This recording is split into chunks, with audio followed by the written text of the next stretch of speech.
Hey folks, welcome back to the channel. Happy Gatty Crypto here. So let's dive into an update, specifically just talking about the volume, talking about the whole situation around the reduction of the tax in general, and then just sort of browsing over this whole finance in the ecosystem, infrastructure and contributors and stuff like that. So the proposal in itself aimed to reduce the tax rates, kind of fix this issue with the volume. Not that you can just fix things like that, because crypto's crypto at the end of the day. It does what it wants to do. It's determined on such a wide scale of things. The Feds rake in interest basis points the way they do. It can have such a huge effect on Bitcoin, and then that having an effect on the broader market. So this hasn't really done what it said it was going to do. And the reason why I kind of always knew this was going to be this way is because the smart contracts themselves don't actually suffer from the percentage of the tax. It's just the tax in general that they're suffering from, because if you don't write the smart contracts a certain way, you're going to get slapped with a double tax. And that was pretty much the way it works with all of these different projects. Some of them have corrected and some of them have just not bothered correcting and moved on.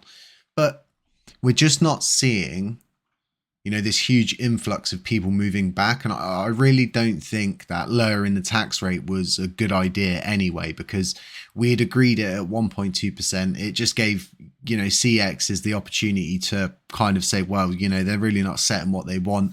And we really are struggling to get any other CXs to listen to us. And it has always been like this. They just, they go off of it whenever it's like hyping, and then they're like, yeah, we support it. But it's the wording saying they support our change. That doesn't mean that they themselves are going to burn and do exactly what we're doing. So, all jokes and ponies and everything aside, this proposal has done nothing for the volume.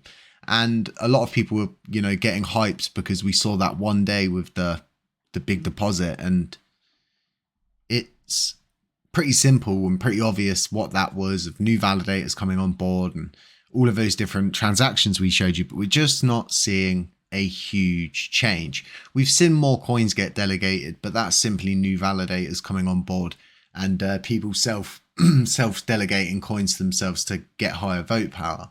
Now, the community pool in itself gets good funding without that 10%. I mean, it got nearly all the way to where it is without that funding. And I just feel like we really, as a system, should be focusing on burning as much as we are focusing on everything else, in a sense that it's kind of down to us. It's so decentralized that it really is down to us to figure this out and think of, more ways to burn. And this is not saying tax the life out of everything, burn 99% of the coins in circulation. It's merely looking at things now like, putting a burn tax on people's withdrawals of their rewards. Same for validators across the board. Maybe a certain tax on all validators that, go towards the burns, as much as validators probably don't want to give up any of their yield. At the same time, everybody's going to benefit from this in the long run, because we do have such an excessive amount of coins.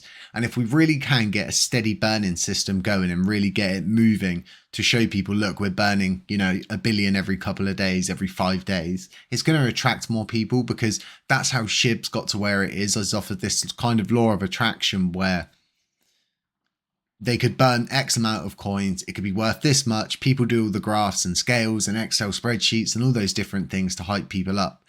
And it's all just kind of based around burning. Now, with this coin, we really do have so many different routes to go down with burning. But in itself, we do need to think of better ways. I myself have thought, I should have incorporated some kind of burning.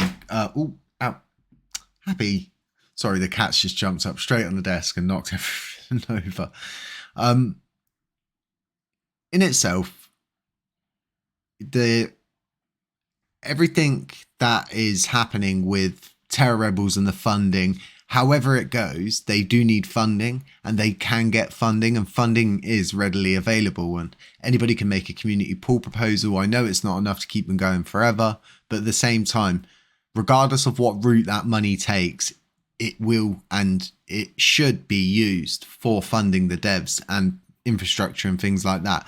But we do need to think about how we're going to start funding the Oracle rewards pool, how we're going to start funding the future of this blockchain, because once the Oracle rewards pool runs dry, there's going to be no need for anyone to validate any blocks or do anything, because everybody will be running at a loss. And this is kind of the issue, which is, so from when new validators came on board, there's going to be a huge issue. So all of these people that don't gain enough voting power within a certain amount of time then are running their validators at a loss.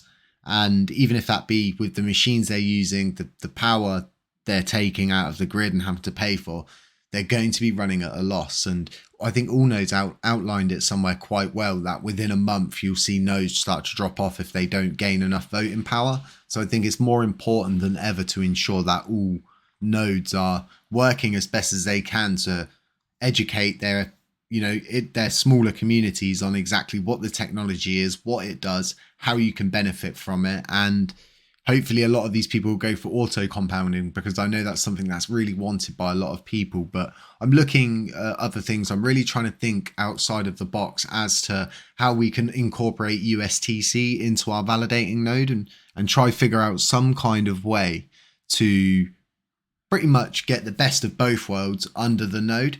So the future of validating nodes realistically is down to the communities, but it's like I'm saying, it's also down to the validators to educate people, draw people in, and really kind of sell the idea of staking to people, and the fact that if you're hodling a bag, you should probably stake some. And people do need to understand and do read the fine lines of things, and do go do your own research, do your own due diligence, and all those things like that. And do understand that if you lock your coins up, you're not going to be able to get them back straight away. They're going to be locked up for 21 days and stuff like that.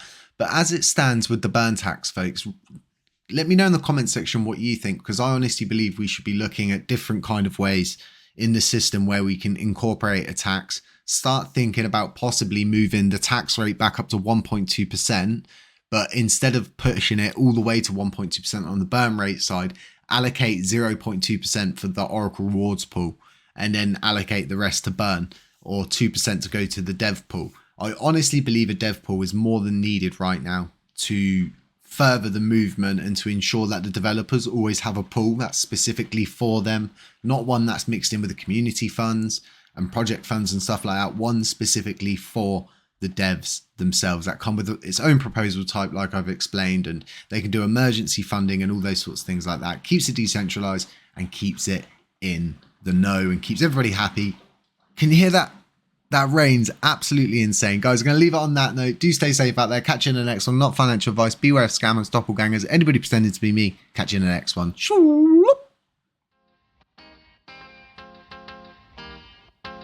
Damn, Grandma, that's raining.